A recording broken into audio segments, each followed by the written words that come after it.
This portion of the news brought to you by McDonald's. McDonald's, I'm loving it.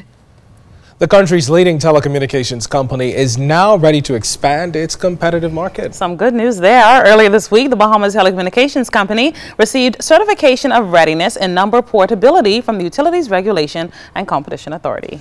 Now, what you may not know is that number portability allows consumers to change their service provider without having to change their existing phone numbers. Senior Vice President of Sales and Marketing Marlon Johnson says BTC has spent nearly $3 million to prepare for this exercise. He explains how you can make the adjustment. If you decide you want to come back home to BTC, all you need to do is just to come to us and to let us know that you'd like to bring your number over to us, and we take it from there. Likewise, if somebody wants to go to the competitor, they go to them. So you don't really have to come back to your home provider. You can go to the provider you wish to choose, and then the process starts from there.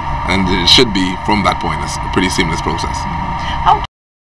Now, Mr. Johnson says this latest move by regulators will allow the company to not only remain competitive, but on the cutting edge of technology. BTC has gone on the record many times to say that we embrace competition as long as it's done on fair and equitable terms. And so for us, it's just part of the ongoing evolution of the sector.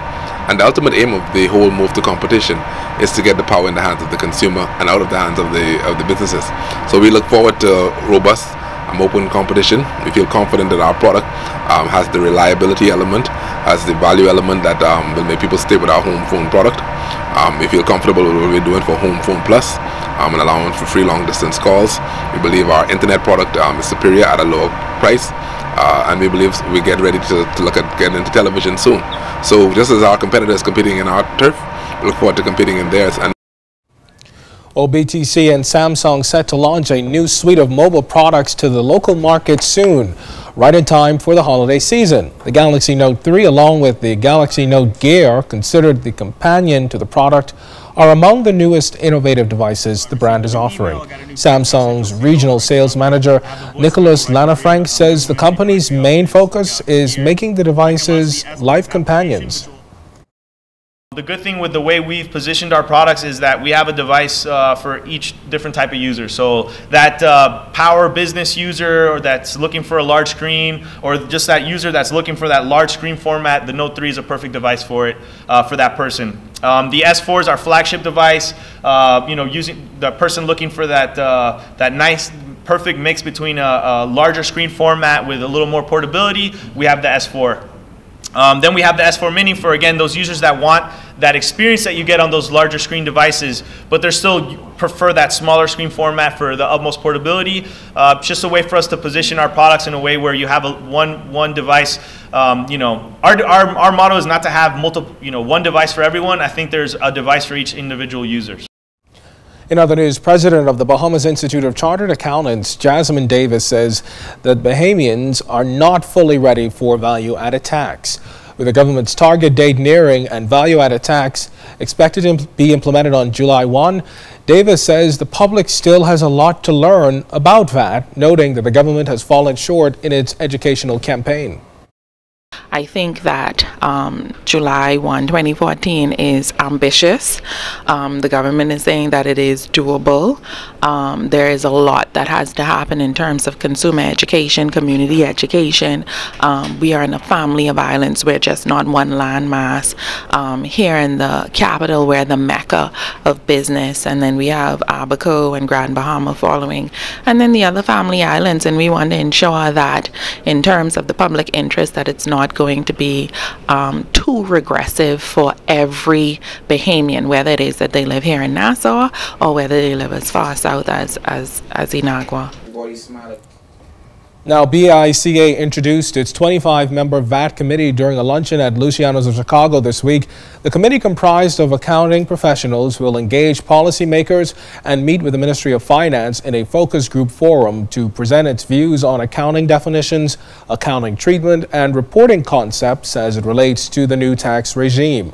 For a jurisdiction that has had no real form of taxation, Davis says it will be a significant change for Bahamians. She noted that the public will have to consider their consumption patterns and businesses will have to look at their record keeping in addition to having the proper software to allow them to account for VAT. average consumer, they're going to have to now keep receipts. That's something that we've never done before.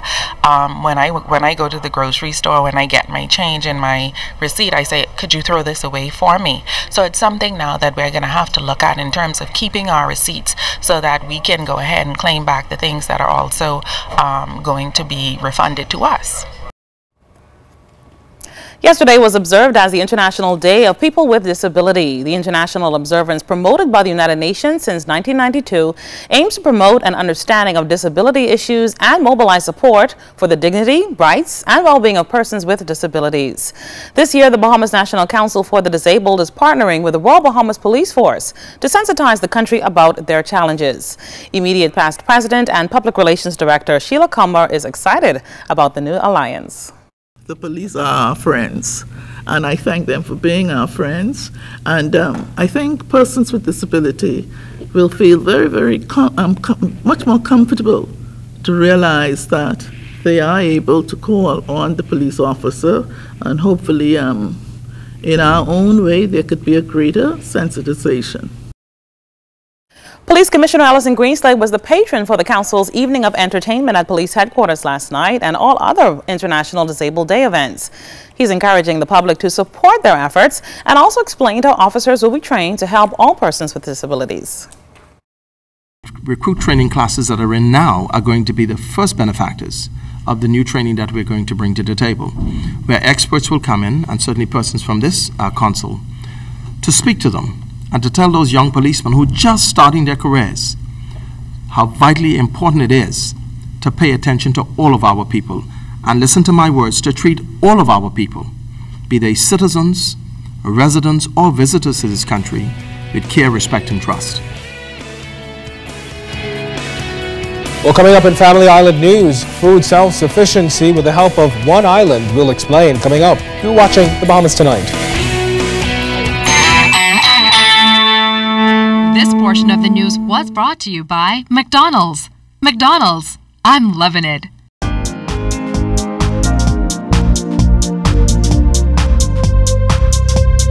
This is your Royal Fidelity Business News. I'm Jimenita Swain.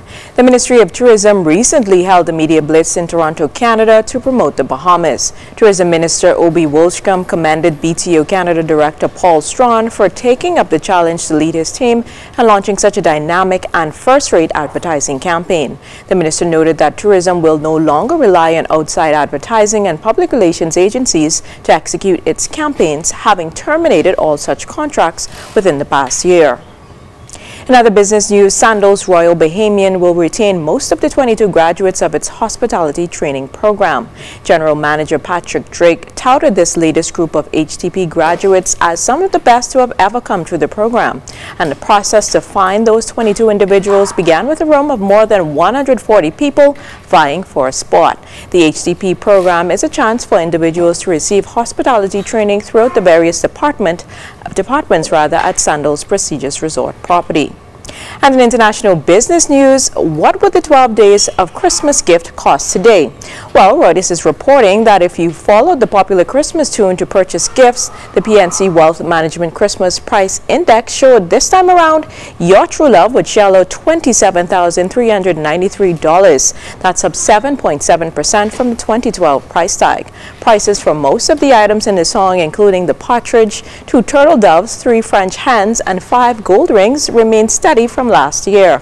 But the cost for 10 Lords Leaping jumped 10% to $5,243, and 9 Ladies Dancing increased by 20% to $7,553. That was your Royal Fidelity Business News. I'm Jimenita Swain.